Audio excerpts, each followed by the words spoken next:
வணக்கம் நண்பர்களே, இது தமிழ் நண்பன் ஷார்ட்கட் சேனல். இப்போ நான் பார்க்க போகிறது மெட்ராஸ் ஹைகோர்ட் எக்ஸாம் ரிசல்ட் சம்மந்தமான தகவல் தான். ஸோ அதற்கு முன்னாடி பார்த்தீங்க அப்படின்னா நம்ம ஓஏக்கான ஸ்டடி மெட்டீரியல்ஸும் அந்த எக்ஸாமினர் ரீடர் 10th குவாலிஃபிகேஷன் மற்றும் 8th குவாலிஃபிகேஷனுக்கான ஸ்டடி மெட்டீரியல்ஸ் அப்படின்றது ப்ரொவைட் பண்ணுறோம். ஸோ தேவை அப்படின்ற நபர்கள் இந்த டிஸ்பிளேயில் தெரிகிற காண்டாக்ட் நம்பருக்கு கால் பண்ணிவிட்டோ அல்லது வாட்ஸ்அப் மூலிமா மெசேஜ் பண்ணிவிட்டோ பேமெண்ட் பண்ணிவிட்டு மெட்டீரியல்ஸ் அப்படின்றத வாங்கிக்கலாம். Full and full paid materials தான். ஸோ இதில் வந்து பார்த்திங்க அப்படின்னா நமக்கு ஓஏ அப்படின்னு பொறுத்தளவுக்கு தோட்டக்கலை பராமரிப்பு, உணவு பரிமாறுதல், உணவு பாதுகாப்பு, ஸோ இந்த மாதிரி சிலபஸ் தான் கொடுத்துருக்காங்க. இது வரைக்கும் நம்ம ஸ்கூல் புக்ஸ்லேயோ இல்லை மற்ற நீங்கள் வேறு ஏதாவது தேர்வுகளுக்கு படிச்சிருந்தீங்க அப்படின்னா கண்டிப்பாக இந்த இதை வந்து சிலபஸ் வந்து கண்டிப்பாக பார்த்துருக்க மாட்டீங்க. கண்டிப்பாக இதுக்கு வந்து எக்ஸ்பீரியன்ஸ் அப்படின்றது இருக்காது உங்களுக்கு. ஏன்னா படித்த எக்ஸ்பீரியன்ஸ் அப்படின்றது 8th வரையும் நீங்கள் தமிழ் படிப்பீங்க. பார்ட் ஏல, பார்ட் பியில் அப்படியே டோட்டலாக சேஞ்சஸ்.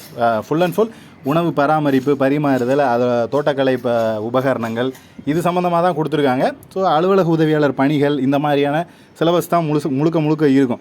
ஸோ இதை தான் நம்ம வந்து படிக்க போகிறோம், படித்து எழுத போகிறோம். அதற்கு தான் நம்ம ஸ்டடி மெட்டீரியல்ஸ் அப்படின்றது ப்ரொவைட் பண்ணுறோம். ஸோ கண்டிப்பாக நம்ம ஸ்டடி மெட்டீரியல்ஸ் அப்படின்றது ஃபுல் அண்ட் ஃபுல் சிலபஸை கவர் பண்ணி அதை பேஸ் பண்ணி தான் எடுத்துருக்கோம். இதை மட்டும் படித்தாலே கண்டிப்பாக தேர்வில் பாஸ் பண்ண முடியும். ஓகேங்களா?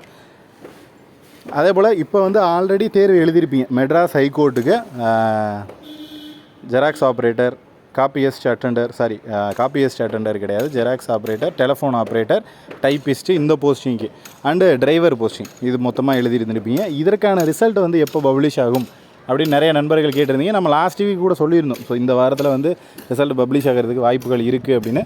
ஸோ மேக்ஸிமம் பார்த்தீங்க அப்படின்னா இன்னும் ஒரு 10 நாட்களுக்குள்ளே கண்டிப்பாக ரிசல்ட் பப்ளிஷ் பண்ணிடுவாங்க. எப்போ அப்படின்றது கான்ஃபிடென்ட்டாக நமக்கு தெரியல. மேக்ஸிமம் ஒரு 10 நாட்கள் அந்த ரேஞ்சில் வந்து ரிசல்ட் பப்ளிஷ் பண்ணிவிடுவாங்க. எனக்கு தெரிஞ்சு இந்த 27ஆம் தேதி இந்த தேர்வுக்கு வந்து எக்ஸாமுக்கு அப்ளை பண்ணுறதுக்கு 27ஆம் தேதி தான் கடைசி. ஸோ இந்த டேட்டு முடிஞ்சதுக்கப்புறம் ஒரு 1 வீக்குள்ளே இந்த டேட்டுக்குள்ளே தான் வந்து ரிசல்ட் பப்ளிஷ் ஆகிறதுக்கு வாய்ப்பு இருக்குது அப்படின்னு எதிர்பார்க்கலாம். ஸோ இதனுடைய ரிசல்ட் பப்ளிஷ் ஆச்சுன்னா அதுக்கு அடுத்து வந்து இந்த தேர்வுனுடைய ஹால் டிக்கெட் அப்படின்றது, இப்போ நம்ம அப்ளை பண்ணிக்கிட்டு இருக்கிற தேர்வு ரெண்டுமே வந்து கன்ஃபியூஸ் ஆகிடாதீங்க. இப்போ கீழமை நீதிமன்றம், அதாவது மாவட்ட நீதிமன்றத்துக்கு ஹால் டிக்கெட் அப்படின்றது கொடுத்துருவாங்க. மெட்ராஸ் ஹைகோர்ட்டுக்கு ரிசல்ட் அப்படின்றது பப்ளிஷ் பண்ணிவிடுவாங்க. அந்த ஒரு 10-15 நாட்களுக்குள்ளே அதுக்கப்புறம் வந்து நடக்கக்கூடிய ப்ரொசீஜர் இதுதான் நடக்கும் அப்படின்றத தெரிஞ்சுங்க. லாஸ்ட் டேட்டுக்கு அப்புறம் மெட்ராஸ் ஹைகோர்ட்டுக்கு ரிசல்ட் விடுவாங்க.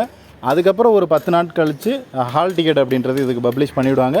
மேக்ஸிமம் ஜூன் எண்டில் இதற்கான தேர்வு வந்து இருக்கிறதுக்கு வாய்ப்பு அப்படின்றது நிறைய இருக்குது. ஸோ முடிஞ்ச வரையும் இப்போவே இந்த டைமை வந்து யூட்டிலைஸ் பண்ணி படிக்க ஆரம்பிச்சிருங்க. ஏன்னா கடைசி நேரத்தில் நம்ம வந்து ஹால் டிக்கெட் வரட்டும், நம்ம அதுக்கப்புறம் மெட்டீரியல்ஸ் வாங்கி படிப்போம். இது வரட்டும், இது எக்ஸாம் டேட்டு முடியட்டும், அப்ளை பண்ணுறதுக்கு லாஸ்ட் டேட்டே இன்னும் முடியல, முடிஞ்சதுக்கப்புறம் ரொம்ப நாள் டைம் கிடைக்கும் அப்படின்ற மாதிரியெல்லாம் நினைப்பீங்க. அதெல்லாம் கிடையவே கிடையாது. எப்போதுமே மெட்ராஸ் ஹைகோர்ட்டில் தேர்வு அப்படின்னு பார்த்தீங்கன்னா மினிமம் 10லேருந்து 15 நாட்கள், அதாவது எக்ஸாம் அப்ளை பண்ணுறீங்க கடைசி நாள் 27ஆம் தேதினா 15 நாளில் தேர்வு வந்து நடந்துடும். அதுக்கு மேலே டிலே பண்ணவே மாட்டாங்க. ஸோ அதனால் முடிஞ்ச வரைக்கும் எந்த அளவுக்கு சிலபஸை கவர் பண்ணி முடிக்க முடியுதோ முடிஞ்ச வரையும் சிலபஸை கவர் பண்ணிடுங்க. அப்படியே எதுவுமே படிக்கலைனாலும் ஸ்கூல் புக்ஸாவது 8th வரையும் படித்து வச்சுருங்க தமிழ். அதுக்கப்புறம் ஹால் டிக்கெட் வந்ததுக்கப்புறம் நீங்கள் வழக்கம் போல் படிக்கிற மாதிரி ஹால் டிக்கெட் வந்ததுக்கப்புறம் கூட இந்த பார்ட் பியை வந்து படிச்சுக்கலாம், ரெடி ஆகிக்கலாம். ஸோ சுத்தமாக படிக்காமல் இருந்தீங்க அப்படின்னா ரொம்ப கஷ்டம். ஏன்னா இந்த தேர்வை பொறுத்தளவுக்கு ஹால் டிக்கெட் அப்படின்றது எப்போ வேணாலும் கொடுப்பாங்க. நம்ம எதிர்பார்க்குற நேரத்தில் திடீர்னு ஹால் டிக்கெட் அப்படின்றது பப்ளிஷ் ஆகிடும்.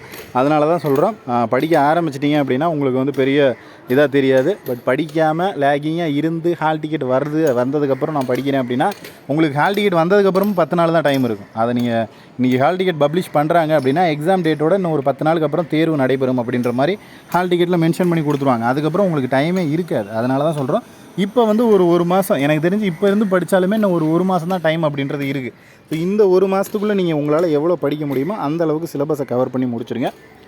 உங்களுக்கு இது சம்மந்தமாக வேறு ஏதாவது சந்தேகங்கள் இருந்துச்சு அப்படின்னாலும் கீழே கமெண்ட் செக்ஷனில் தாராளமாக கேட்கலாம். அப்ளிகேஷன் போட்டதில் ஒரு சில டவுட்ஸ் வந்துக்கிட்டே தான் இருக்குது. அது கூடிய விரைவிலேயே கிளியர் ஆயிரும் அப்படின்றதையும் தெரிவிச்சுக்கிறேன். நெக்ஸ்ட்டு அடுத்த வீடியோவில் பார்க்கலாம். தேங்க்யூ.